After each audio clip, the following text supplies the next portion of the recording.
பீகார் சட்டசபையின் நம்பிக்கை ஓட்டெடுப்பில் நிதிஷ்குமார் தலைமையிலான ஐக்கிய ஜனதா தளம் அரசு வெற்றி பெற்று ஆட்சியை தக்க வைத்தது. அரசுக்கு ஆதரவாக காங்கிரஸ் எம்எல்ஏக்கள் உள்பட 126 பேர் ஓட்டளித்தனர். பாரதிய ஜனதா பிரச்சார குழு தலைவராக நரேந்திர மோடி நியமிக்கப்பட்டதற்கு எதிர்ப்பு தெரிவித்து தேசிய ஜனநாயக கூட்டணியில் இருந்து ஐக்கிய ஜனதா தளம் கடந்த ஞாயிறன்று விலகியது.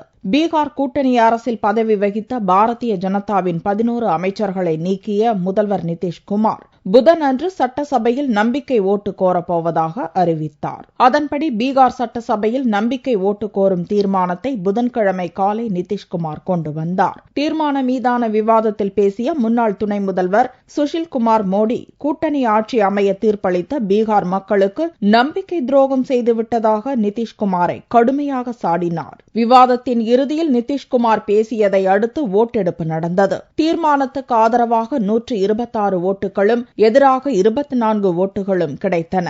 பாரதிய ஜனதாவின் 91 எம்எல்ஏக்களும் லோக் ஜன்சக்தி கட்சியின் ஒரு எம்எல்ஏவும் ஓட்டெடுப்பை புறக்கணித்து வெளிநடப்பு செய்தனர். சபாநாயகர் தவிர ஆளும் ஐக்கிய ஜனதா தளத்தின் 117 எம்எல்ஏக்களும் காங்கிரசின் 4 எம்எல்ஏக்களும் இந்திய கம்யூனிஸ்ட் கட்சியின் ஒரு எம்எல்ஏவும் சுயேட்சை எம்எல்ஏக்கள் 4 பேரும் தீர்மானத்துக்கு ஆதரவாக ஓட்டளித்தனர். லாலு பிரசாத்தின் ராஷ்டிரிய ஜனதா தளத்தின் 22 எம்எல்ஏக்களும் 2 சுயேட்சைகளும் தீர்மானத்துக்கு எதிராக ஓட்டளித்தனர்.